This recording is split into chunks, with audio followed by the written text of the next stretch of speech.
अपराधी भैया कोई रिकॉर्ड करना है से नहीं कर रहा, नक्शा वायरल करना है सर। अब तो ऐसे ऐसे अपराधी पैदा हो गए हैं जिनके सामने रावण का कोई अस्तित्व नहीं है। अगर आज जलाना है, मैं सारे हिंदुओं का इस मंच से आह्वान करना चाहता हूं, यदि आप जलाना चाहते हैं हर दशहरे पर तो आइए।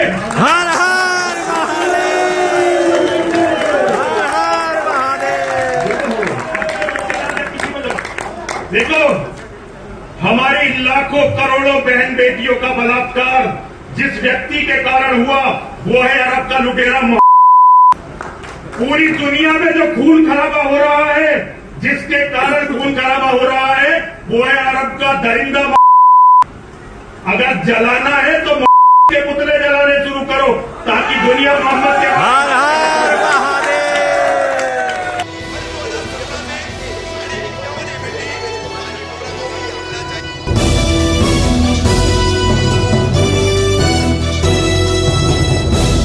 कामदार हिंदुस्तानी रिपोर्टर में आपका स्वागत है। पिछले 2 दिनों से गाजियाबाद के डासना देवी मंदिर के यति नरसिंहानंद का एक बेहद आपत्तिजनक वीडियो सोशल मीडिया पर वायरल हो रहा था। फिर एक बार आका नबी करीम सल्लल्लाहु ताला अलैहि वसल्लम की शान में गुस्ताखी करने वाले बोल और बेहद ही बेतुके और गैर जिम्मेदाराना बोल, इतनी वाहियात और ख़राब बातें आज तक शायद ही किसी ने की होगी, जिसके चलते अब लोग जो है काफ़ी गुस्से में हैं। मुस्लिम समाज में आग लगी हुई है। लेकिन ये प्रोग्राम कहाँ हुआ था, इसका सही से किसको पता न होने की वजह से इसकी शिकायतें दर्ज कराने में दिक्कत आ रही थी। तो कल रात से लेकर के अब तक जो है काफ़ी सारा इस पर काम किया गया। यूनाइटेड उलमा फोरम, SDPI की ये तमाम टीम ऐसा अलग अलग इस स्तर पर जो है काम करके इस पे पता लगाया गया। तो आपको मैं जानकारी के लिए बता दूं, गाजियाबाद के लोहिया नगर में एक कार्यक्रम किया गया था। मेजर आशा भारती है, उनके बलिदानी संस्था का कार्यक्रम था। उस कार्यक्रम के दौरान यति नरसिंहानंद ने फिर से ये आपत्तिजनक बातें की। अभी इसी बातों को लेकर के SDPI की टीम ने मुमरा पुलिस स्टेशन में एक FIR दर्ज कराई है। धार्मिक भावनाएं आहत करने की, 2 समुदायों को लड़ाने की, 2 धर्म के लोगों को लड़ाने की, ऐसी विभिन्न धाराएं लगा करके मुमरा पुलिस स्टेशन ने ये FIR दर्ज की है और इस पर कार्रवाई करने के लिए उसको गाजियाबाद पुलिस भेजा गया है। किस तरह से ये पूरा प्रोसेस किया गया है, इस पर हम सबसे पहले SDPI के मौलाना अजमल साहब हमारे साथ हैं। क्या जानकारी वो देंगे जो हम आप तक पहुँचा रहे हैं। मौलाना अजमल साहब, सबसे पहले ये वीडियो आपने कब देखा? ये वीडियो मैंने जो है मगरिब बाद देखा। कल मगरिब बाद देखा जी, 2 अक्टूबर को। 2 अक्टूबर को जी, ठीक है। तो उसके बाद फिर आज आप पूरी टीम के साथ आए हैं, SDPI के तमाम लोग हैं आपके साथ में और आपने FIR दर्ज कराई है। कैसे FIR दर्ज कराने के लिए पुलिस ने कितना रिस्पांस किया, या हमेशा की तरह जो अड़ंगेबाजी रहती है इन मामलों में जो है लेट गो वाला मामला रहता है अक्सर पुलिस का, क्या वही रवैया था या फिर पुलिस ने बड़े इत्मीनान से सुनते हुए FIR दर्ज की? नहीं, पुलिस ने भरपूर हमारा साथ दिया। पहले तो हमने पुलिस को ये बात बताई कि सबसे पहले जो यति नरसिंहानंद ने जो 2-3 बात जो मेजर बात की है, उसने सबसे पहले ये कहा कि जो आज की दुनिया में जो कत्ल और लोगों को मारा जा रहा है वो अरब का दरिंदा नौज़बिल्ला मोहम्मद रसूलुल्लाह सल्लल्लाहु अलैहि वसल्लम को और उनके लोगों को कहा। और फिर दूसरा ये कहा कि ये जो मार काट वगैरह चल रहा है, अगर ये तुम जब तक मोहम्मद रसूलुल्लाह, यानी उसने तो सिर्फ मोहम्मद कहा कि जब तक तुम मोहम्मद का पुतला और उसके कुरान को नहीं जलाओगे, जब तक ये मामला ख़त्म नहीं होगा। तो कुरान को लेकर भी कुछ कहा है? यही कहा कि कुरान को भी नहीं जब तक जलाओगे तब तक ये जो लोगों को मारा जा रहा है या काटा जा रहा है दुनिया भर में, ये ख़त्म नहीं होगा। इसी चीज़ को लेके हम मुमरा पुलिस पर आए थे।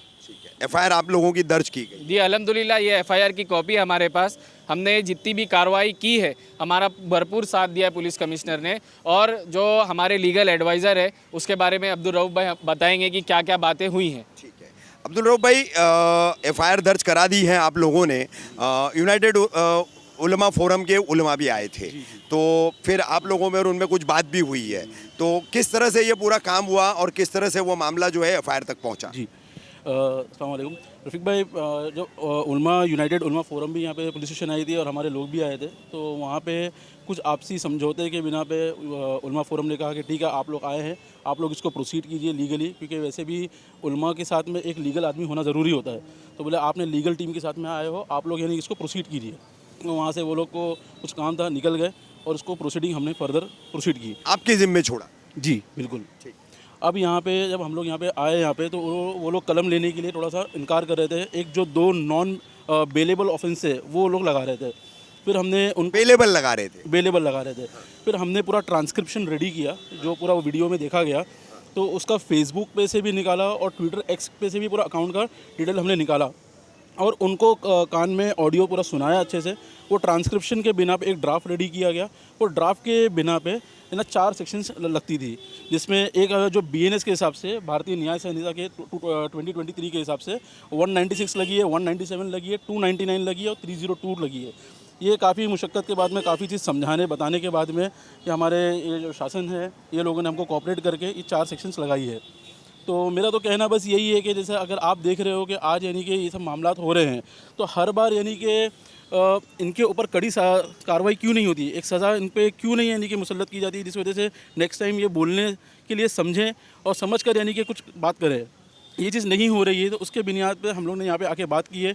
हमने नेक्स्ट अल्टीमेटम ये भी दिया है कि अगर आप लोग स्पेसिफिक एक्शन नहीं लेंगे तो हम लोग बॉम्बे हाईकोर्ट तक के मैटर को प्रोसीड करेंगे। अब्दुल रऊफ भाई, ये FIR 0 नंबर से हुआ होगा? जी, गाज़ियाबाद में कौन सा बात है वो? गाज़ियाबाद में एक एरिया पिन कोड है जो पुलिस के अंडर। लोहिया नगर का है जी। जहाँ ये प्रोग्राम हुआ है वो लोहिया नगर है। तो वहाँ पे उन्होंने बात करके वहाँ पे रजिस्टर कर दी है, वहाँ पे रजिस्टर कर दिया, वहाँ फॉरवर्ड की गई है। फॉरवर्ड करके दी गई है। कितना उम्मीद लगती है आपको गाजियाबाद उत्तर प्रदेश में आता है कार्रवाई होगी? देखिए इंशाल्लाह जिस तरीके से तो अनिल शिंदे साहब ने बोला है कि ना इसको डेफिनेटली इसके पीछे पर्सनल पीछे रहूँगा और मैं खुद फॉलोअप करके आपको अपडेट देता रहूँगा। तो हमारी जो एक सेट ऑफ टीम है, जो लीगल टीम है, इनके फॉलोअप में रहेगी। और अगर है ना वहाँ पे ऐसा लगता है कि ना इसको डिले किया जा रहा है, तो डेफिनेटली फिर है ना हम अपने लॉयर को लेके बॉम्बे हाईकोर्ट जाएंगे। रऊफ भाई, काफ़ी सारे मतलब हिंदुस्तान में लगभग 25 करोड़ मुसलमान हैं, सभी की भावनाएं, सभी के जो है आका नबी करीम सल्लल्लाहु अलैहि वसल्लम को लेकर के ये जो बदज़बानी की गई है काफ़ी आहत है। तो अलग अलग जगहों पर लोग FIR दर्ज कराना चाह रहे, अपने अपने तौर पर कोशिशें करना चाह रहे। आप एक लीगल एक्सपर्ट हो, इस टीम के साथ आए हो, SDPI के लीगल सेल के भी जिम्मेदार हो, तो जहाँ जहाँ जिस किसी को भी FIR दर्ज करानी होगी वो किस तरह से इस प्रोसेस को फॉलो करे और कौन से सेक्शंस वो लगा करके ले अपने इलाके के, अपने पुलिस स्टेशन के FIR में, उस पर आप लोगों को क्या मैसेज दोगे? रफ़ीक भाई, इसमें तो मैं यही कहूँगा कि जैसे अगर आप रेफरेंस देने के लिए ये भी कह सकते हैं कि मुफ्ती सलमान नदीरी साहब का जो मैटर मुंबई में हुआ था, तो उसकी 0 FIR यानी कि वहाँ कच्छ से यहाँ पे उनको लेके वहाँ लेके गया, वहाँ से पासा कैसी लगाई गई, वहाँ से कैसे और आगे प्रोसीडिंग हुई, अलग अलग एट्रोसिटीज़ फाइल की गई उसमें। तो एक वो रेफरेंस हम लोग दे सकते हैं। दूसरा ये मैं आपको इसका PDF दे देता हूँ, ये रेफरेंस भी देंगे तो डेफिनेटली जितने भी विभिन्न जगह हैं वहाँ पे ये रेफरेंस देके आप यानी 0 FIR कर सकते हैं। इसमें 4 सेक्शंस लगे, बेलेबल कौन से, नॉन बेलेबल कौन से? जो भारतीय न्याय संहिता 2023 है जिसमें 196 और 299 है जो नॉन बेलेबल है। नॉन बेलेबल जी, जिसमें गिरफ्तारी ज़रूरी है।